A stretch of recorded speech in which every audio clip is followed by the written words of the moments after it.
जय माता दी फ्रेंड्स। नवरात्रि की हार्दिक शुभकामनाएं आप सबको। फ्रेंड्स कैसे हैं आप सब। मेरे लड्डू गोपाल चैनल में आप सबका स्वागत है। फ्रेंड्स आज मैं आप सबके साथ शेयर करूंगी नवरात्रि की पूजा विधि।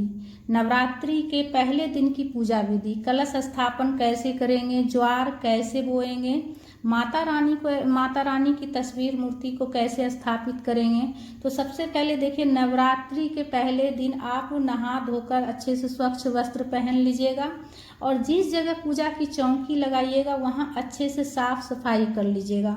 उसके बाद आटा से और हल्दी से आप अष्टदल कमल बना लीजिएगा, या फिर आप स्वास्तिक भी बना सकते हैं, या फिर छोटा सा आप रंगोली भी बना सकते हैं। उसके बाद जो हमने अष्टदल कमल बनाए हैं उसके ऊपर हम चौकी लगा लेंगे, पूजा की चौकी। उसके ऊपर लाल रंग के कपड़े का आसन दे देंगे। उसके बाद माता रानी को हम विराजित करेंगे। देखिए, अक्षत का आसन देकर, या फिर आप पुष्प का आसन भी दे सकते हैं। माता रानी की तस्वीर हो या मूर्ति हो, विराजित कर लीजिएगा। उसके बाद देखिए, अक्षत से हम अष्टदल कमल बनाएंगे कलश स्थापन करने के लिए। अष्टदल कमल बना लेंगे हम, 8 लाइन खींचकर अष्टदल कमल बना लेंगे। कलश स्थापन करेंगे। कलश स्थापन का बहुत ज़्यादा महत्व रहता है। विशेष मनोकामना की पूर्ति के लिए नवरात्रि में कलश स्थापन किया जाता है। फ्रेंड्स तो देखिए, कलश आप जो है ना, किसी भी धातु का बना हुआ कलश आप ले सकते हैं, पीतल का, तांबे का, फूल कांसा का, या फिर आप मिट्टी का भी कलश ले सकते हैं। कलश में आप कंठ में कलावा बांध दीजिएगा, चाहे आप मिट्टी का लीजिए या किसी भी धातु का लीजिए, कलावा जरूर बांध लीजिएगा। उसके बाद रोली से कलश में स्वास्तिक बना लीजिएगा। ठीक है, स्वास्तिक बना लीजिएगा रोली से, अनामिका उंगली से। ध्यान रखिएगा, अनामिका उंगली शुभ होता है, जो छोटी वाली उंगली रहती है उसके बगल वाली उंगली से। अनामिका उंगली से स्वास्तिक बना लेंगे। और स्वास्तिक जब भी बनाइएगा दोनों साइड 2 डंडी जो होता है वो जरूर दीजिएगा। उसके बाद 1 लोटा जल लेना है, स्वच्छ जल भर के, और उसमें गंगा जल हम मिला लेंगे 2 बूंद। तो ये हमारा जल पूरा गंगा जल हो जाएगा। उसके बाद जल को हम जो कलश रखे हम अष्टदल कमल के ऊपर, उसको हम भर देंगे कंठ तक। उसके बाद कलश में 5 चीज़ें डालना, 1 सुपारी, 1 सिक्का, गांठ वाली हल्दी, पुष्प, लौंग, इलायची भी डाल लीजिएगा। ठीक है, माता रानी को लौंग इलायची बहुत ज़्यादा पसंद है, तो लौंग इलायची हो तो वो भी डाल लीजिएगा। और अक्षत, गांठ वाली हल्दी नहीं हो तो आप हल्दी पाउडर भी डाल सकते हैं। उसके बाद आम के पत्ते आप 5 ले लीजिएगा, या फिर 7 भी ले सकते हैं। अगर आम के पत्ते ना मिले तो आप अशोक के पत्ते भी ले सकते हैं। उसमें सारे में हम रोली से तिलक कर लेंगे, चंदन से तिलक कर लेंगे। आम के पत्ता में मैं 5 पत्ता ली हूँ फ्रेंड्स।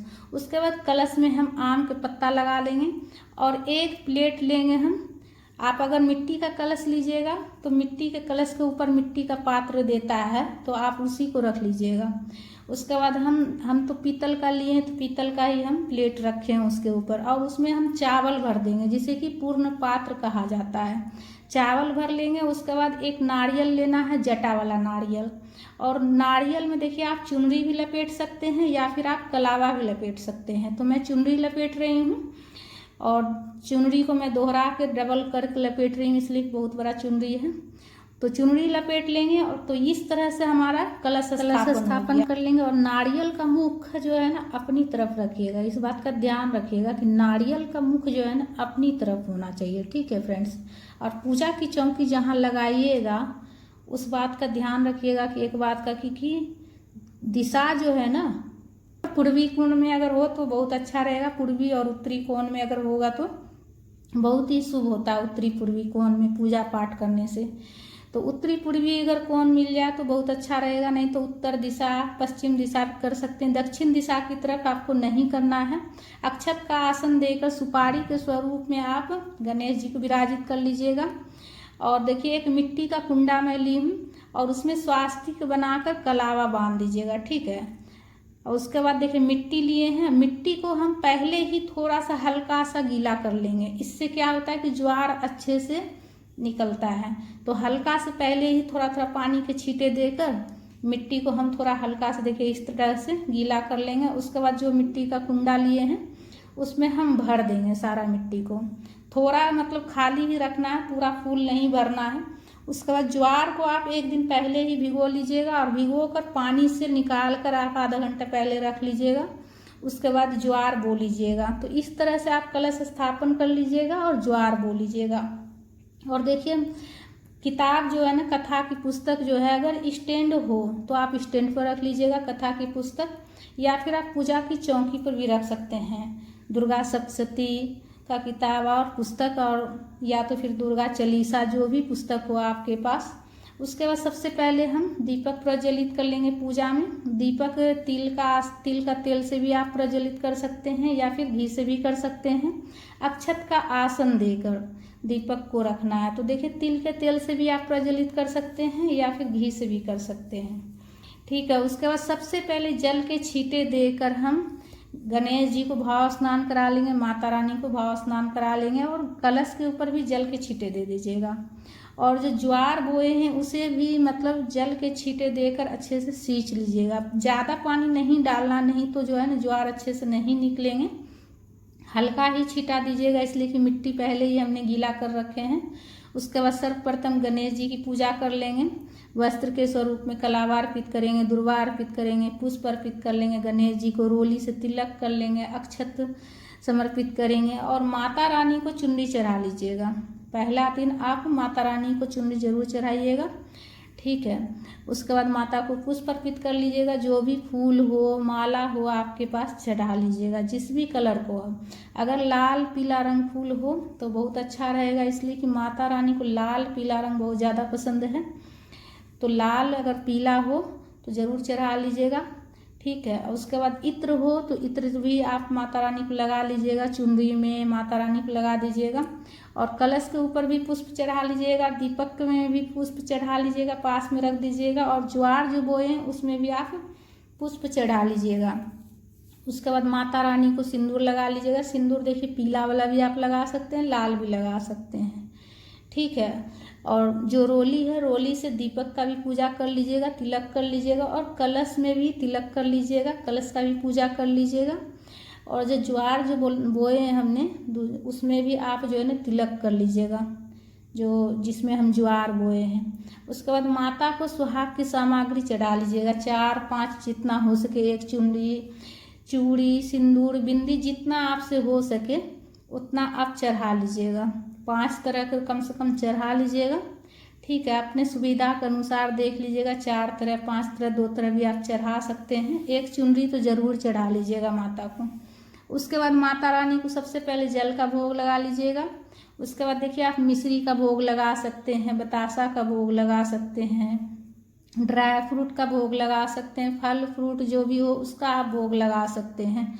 उसके बाद देखिए फल का भोग लगा रही हूँ मैं और मिश्री का भोग लगा रही हूँ। और पान के ऊपर रखकर हम एक बतासा, 2 इलायची और 2 फूल वाली लौंग, 1 लौंग हम पान में दे दी हैं और 1 लौंग से हम पान को मतलब बीरा बना रहे हैं मोड़कर, और इस तरह से बीरा बना लेंगे। पान का बीरा बनाकर हम माता को समर्पित करेंगे। भोग लगाने के बाद आप चाहे तो मार्केट से भी मीठा पान आप बनाकर माता को चढ़ा सकते हैं, लाकर खरीद कर, या फिर घर में इस तरह से आप पान लेकर आइएगा और उसमें लौंग, इलायची, बतासा, मिश्री रख कर आप बना लीजिएगा बीरा।